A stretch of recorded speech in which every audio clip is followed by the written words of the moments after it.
आप लोग जानते ही हैं कि इतने साल जो गुजर गए हैं पाकिस्तान को बने हुए, 1947 से लेकर अगर हम 2020 तक का थोड़ा सा जायजा लेते हैं आज और देखते हैं कि ये जो पाकिस्तान है, क्या ये वही पाकिस्तान है जो मिस्टर जिन्ना ने बनाना चाहा था जब पाकिस्तान बना?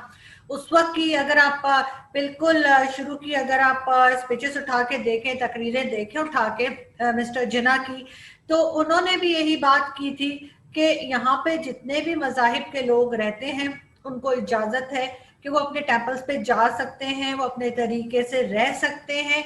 लेकिन सच्ची बात क्या है कि ऐसा हुआ? अगर ऐसा हुआ तो मुझे बताइए कि अहमदीस जो है उनको जब भुट्टो की गवर्नमेंट आई तो उनको नॉन मुस्लिम डिक्लेयर कर दिया गया। ठीक है, मान लिया। हम तो हर किसी को काफिर बताते हैं, आपस में भी हम एक दूसरे को, जो मुस्लिम्स आपस में हैं, हम तो एक दूसरे को भी मुस्लिम नहीं मानते। हर कोई जो है, कोई शिया है, कोई सुन्नी है, कोई कुछ है। मुझे तो सारे फिरकों के नाम भी नहीं आते। इसका मतलब है कि मैं तो बिल्कुल ही नालायक हूँ इस सिलसिले में। लेकिन ये जरूर है कि हम एक दूसरे को अपने तौर पे काफिर जरूर समझते हैं। तो उन्होंने डिक्लेयर कर दिया कि अहमदीस जो है वो नॉन मुस्लिम है। चले, मान लिया, उन्होंने कहा, हमने मान लिया। लेकिन भुट्टो ने ये तो नहीं कहा था कि अहमदीज इंसान ही नहीं है। हमने उनको मुसलमान तो किया, हमने तो उनको इंसान समझना भी छोड़ दिया। आज भी मैं न्यूज देख रही थी ट्विटर के ऊपर कि एक 60+ उनकी उम्र थी उन साहब की, और उनको मार दिया गया, गोली मार दी गई सिर्फ इस वजह से कि वो अहमदी थे, सिर्फ इस वजह से कि वो उस चीज में बिलीव नहीं करते थे जिसपे आप करते हैं। ये कैसा पाकिस्तान है इतने सालों में? ये कौन सा पाकिस्तान हमने बनाया है? उसके बाद पारसी कहाँ गए? अच्छा जी, हिंदुओं के लिए तो हमारे पास कहानी मौजूद है। हमें कोई पूछे हम कह देते हैं जी हिंदू तो बहुत थे हमारे पास, साथ आए थे हमारे, लेकिन क्या हुआ?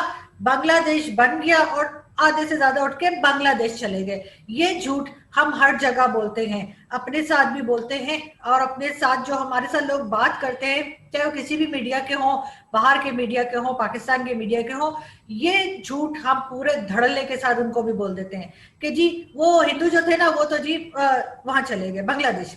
चले, मान लिया हिंदू बांग्लादेश चले गए, तो फिर मुझे बताइए पारसी कहाँ गए?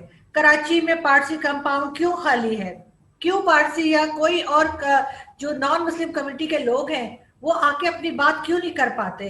और यहाँ पे जो थोड़े बहुत हिंदू रह गए हैं उनके साथ आप क्या कर रहे हैं? उनका मंदिर नहीं बनने दे रहे। चले, मत बनने दे मंदिर, लेकिन आप लोगों ने और क्या किया उनके साथ? पेशावर में और कई जगहों पे उनको आपने शमशान घाट तक नहीं दिया है कि अगर उनका किसी की डेथ हो जाए तो वो अपनी रसूमात तक नहीं कर सकते, उसके लिए उनको कई कई मील दूर जाना पड़ता है, और उसकी आपको कोई शर्म, कोई गैरत यहाँ पे नहीं है। क्रिश्चियंस के साथ क्या करते हैं? हिंदुओं का तो बहुत इंडियन मीडिया ने उठाया कि जी हिंदुओं की लड़कियां उठा के ले जाते हैं, साल में 1000 लड़कियां उठा के ले जाते हैं, जबरदस्ती उनका मजहब बदलवा देते हैं, उनकी शादियां करवा देते हैं। मियां मिट्टू जैसे आदमी के साथ हमारे पॉलिटिशियन तस्वीरें खिंचाते हैं, आज तक उसको गिरफ्तार नहीं किया गया, लेकिन उधर हम कहते हैं नहीं जी वो बच्चियां तो इस्लाम से इंप्रेस हो जाती हैं इसलिए वो ऐसा करती हैं। तो कोई लड़का इंप्रेस क्यों नहीं होता? कोई बड़ी उम्र की औरत इंप्रेस क्यों नहीं होती? कोई बड़ी उम्र का आदमी इंप्रेस क्यों नहीं होता? वो क्यों नहीं अपने मजहब बदलते? सिर्फ छोटी उम्र की बच्चियां क्यों बदलती हैं? चले, हिंदू भी गए साइड पे, अब आ जाए क्रिश्चियंस के ऊपर। क्रिश्चियंस के साथ भी यही कुछ होता है। क्रिश्चियंस की भी लड़कियां उठा के ले जाता है, ले जाई जाती हैं, और उनका भी इसी तरीके से मजहब जो है बदलवा के उनकी भी शादियां करा दी जाती हैं किसी भी मुस्लिम के साथ। उसमें भी हमारा वही स्टेटमेंट है, हम तो बहुत हसीन लोग हैं ना, हमें तो बस देखते ही हर मजहब के लोगों को हमसे प्यार हो जाता है और बस वो हमसे शादियां करना चाहते हैं। ऐसा लगता है कि पूरे पाकिस्तान में जितने भी मुसलमान मर्द घूम रहे हैं सबके सब जो है वो टॉम क्रूज है कि उनको देखते ही ना सारी नॉन मुस्लिम लड़कियां उनके पीछे पड़ जाती हैं। शर्म हमें आती नहीं, गैरत का हमें पता नहीं कि वो क्या चीज होती है। हाँ, दूसरे के मजहब में हम जो मर्जी कर लें। एक साहब बैठे थे ट्विटर के ऊपर, और वो हिंदू रिलीजन से रिलेटेड कोई उनके मैं क्या कहना चाहिए, कोई देवता थे या इस तरह की कोई उनकी पिक्चर फाड़ रहे थे, और बहुत फखर से दिखाया उन्होंने, बहुत चौड़े होकर उन्होंने बताया कि जी ये देखेंगे मैंने उनकी, जिनकी वो बहुत रिस्पेक्ट करते हैं हिंदू रिलीजन में, उनकी मैं इस तरह से तस्वीरें फाड़ रहा हूँ बैठ के। अगर ये चीज कोई इस्लाम से रिलेटेड कर दे तो इनका फौरन खून खौल जाएगा। ये तो उसके सर की कीमत लगा देंगे और कहेंगे जाओ मारो और जाके तुम्हें जो है जन्नत मिल जाएगी, तुम्हें जो है 70 72 पता नहीं कितनी हूरें मिल जाएंगी। उस वक्त क्या हो जाता है, जब दूसरे के लिए जो चीज सोचते हैं वही अपने लिए सोचे ना, या अपने लिए जो समझते हैं कि सही है वही दूसरे के लिए सोचे। इस्लाम तो यही कहता है, इस्लाम ने तो कभी नहीं कहा कि जी किसी दूसरे मजहब की इज्जत ना करो, किसी दूसरे मजहब को जीने की इजाजत ना दो या उनको तंग करो। एक तरफ तो बहुत बड़े बनते हैं और दूसरी तरफ अपनी हालत खुद देख लें। इतने सालों में जो ये अभी आप 14 अगस्त मनाने जा रहे हैं, मुझे 10 कंट्रीज के नाम बता दें, इस्लामिक कंट्री बता दें, छोड़ दें यूरोपियंस को, छोड़ दें किसी और को, काफिरों को तो हम वैसे ही पसंद नहीं करते ना। मुझे बताइए कौन सी वो इस्लामिक कंट्रीज हैं जो पाकिस्तान को जरा सी भी घास डालती हो।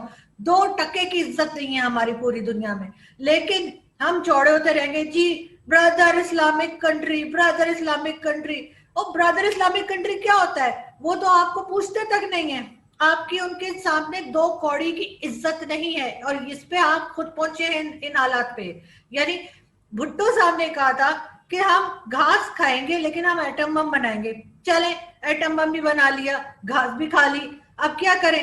अब आए हैं जी इमरान खान साहब। इमरान खान साहब के हाथ से कटोरा ही नहीं छूटता। वो सारे टाइम कभी इससे मांग रहे, कभी उससे मांग रहे, कभी उस कंट्री से, कभी उस। अभी सऊदी अरब ने ऐसा करारा हाथ पाकिस्तान के मुंह पे जड़ा है कि लाओ हमारे पैसे वापस करो, और हम उनको क्या कह रहे हैं, हमारे फॉरेन मिनिस्टर ये फरमा रहे हैं कि जी सऊदी अरब बहुत परेशान था, सऊदी अरब के पास पैसे नहीं थे। यानी सऊदी अरब हमसे भी ज्यादा परेशान था, सऊदी अरब के पास हमारे से भी कम पैसे थे। हाँ, मैं तो सुन के मुझे तो मतलब मेरे तो आंखों में आंसू आ गए, और मैं तो कोई 10 12 घंटे रोती रही हूँ सऊदी अरब के लिए। तो उनको इतनी उनकी हालत खराब हो गई सऊदी अरब की कि सऊदी अरब ने कहा कि जी आप हमारे पैसे दे दें, नहीं तो हम तो मतलब भूखे मर जाएंगे। इन्होंने फटाफट चाइना जो हमारा नया माई बाप है उससे पैसे पकड़े और आगे ले जाके सऊदियों के सामने रख दिए कि जी ये ले। नहीं, अपने करतूत हमने सही नहीं करने, अपने हमने हालत को नहीं समझना, हमने यही करते रहना। क्यों, किस लिए? इसलिए कि यहाँ पे जितने भी मिनिस्टर बैठे हुए हैं, जितने भी पॉलिटिशियंस बैठे हुए हैं जो हाई लेवल के, चाहे वो मिनिस्टर पहले थे, चाहे वो मिनिस्टर अभी है, चाहे वो पार्लियामेंट में पहले थे या अभी है, हर कोई डुअल नेशनलिटी लेके बैठा हुआ है। ये उठाएंगे अपना बैग और पूरे पाकिस्तान को डबो के ये निकल जाएंगे। यहाँ पे रह कौन जाएगा? मेरे जैसे लोग, आपके जैसे लोग, जिनको कोई बाहर की दुनिया में जाना कोई आसान नहीं है, जो कि वर्किंग क्लास है। हम अगर काम करेंगे तो हमारा घर चलेगा, हम अगर काम करेंगे तो हम 2 वक्त की रोटी खाएंगे। हम वो वर्किंग क्लास है जिसको ये जलीलो ख्वार करके और ये लोगों ने निकल जाना पतली गली से।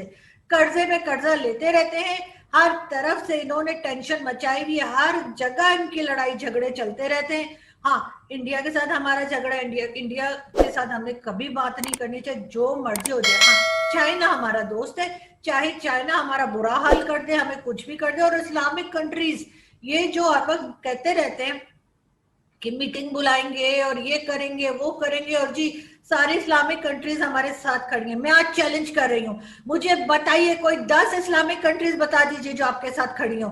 आपके साथ कोई नहीं खड़ा हुआ, और आप अपने लोगों को, गवर्नमेंट अपने लोगों को बेवकूफ बनाए चली जा रही है, बनाए चली जा रही है, और उसके अलावा कुछ नहीं हो रहा। अब 14 अगस्त मनाया जा रहा है, एक दिन सुबह से शुरू हो जाएंगे, 21 तोपों की सलामी हो रही होगी, पटाखे चल रहे होंगे, वजीर आजम आएंगे जिनको सिवाय तकरीरें करने के कुछ आता नहीं है। उन्होंने आके एक जबरदस्त स्पीच देनी है जिससे हमारे इधर उधर आगे पीछे सारे जो हमारे पड़ोसी कंट्रीज है वो कांप जाएंगे, और वो कहेंगे ओ पाकिस्तान ने तो बहुत हमें डरा दिया है। और ये कहेंगे जी कश्मीर हम ले लेंगे, अभी नक्शा हमने बनाया है उसमें कश्मीर हमारे पास है। और इसी तरह की और चीजें और बेवकूफियां करते रहेंगे। तो हमने इतने सालों में क्या देखा, क्या हमें मिला है और कहाँ हम जा रहे हैं, ये हमें सोचने की जरूरत है। हमारे जो इर्द गिर्द कंट्रीज हैं जिनको हम अपना दुश्मन समझते हैं, उनके साथ मुकाबला करना है तो उनके साथ एजुकेशन में मुकाबला करें, इकोनॉमी में मुकाबला करें, किसी काबिलियत वाली चीज में मुकाबला करें।